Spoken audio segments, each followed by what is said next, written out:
समय एनएससी घोषणा करथिले किंतु बीजेपी सरकार बलांगीर जिला बेलपड़ा को एनएससी घोषणा और चाषी को सार जोगाई देवा दाबी रे बीजेडी पक्षरु विशाल शोभायात्रा करा जाई बीडीओ को दाबीपत्र दिया जाइछि। तबे राज्य सरकारक वैमातृक मनोभाव जगु बेलपड़ा को एनएससी घोषणा करिबारु बाद दिया जाइछि। तेणु एने 12 घंटिया बेलपड़ा बंद डाकरा दिया जाइथिला। तथापि भी बेलपड़ा को अणदेखा करिसंती सरकार। सेपटे एही अंचलर चाषी मानक पई आवश्यक मुताबक यूरिया सार मिलु नथुबारु चाषींक मध्यरे असंतोष प्रकाश पाइछि।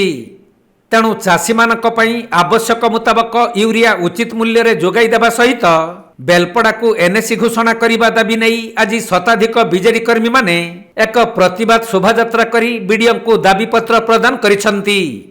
तेबे आगामी दिन में दाबी पूरण न हेले आंदोलन को आहुरी तीव्रतर करा जिवो बोली चेतावनी दिया जाइछि। विगत दिन नवीन पट्टनायक मुख्यमंत्री थिला समय रे समस्त कागज पत्र कम्प्लीटेड होला परे एनएससी घोषणा हिथिला किंतु आज 15 मास हो गला सरकार परिवर्तन रो किंतु आज पर्यंत मान्यता नहीं पाला।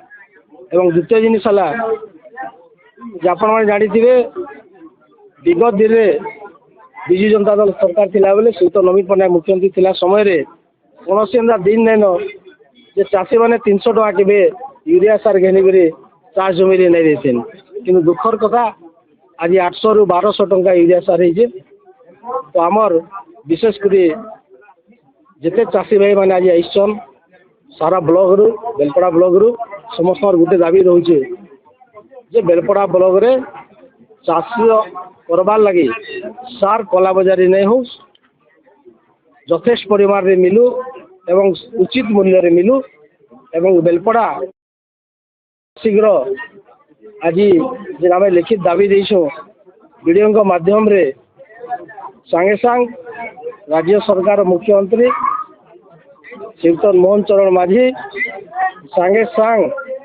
एनएससी घोषणा कर दून और आम आशा भी अच्छे जे इन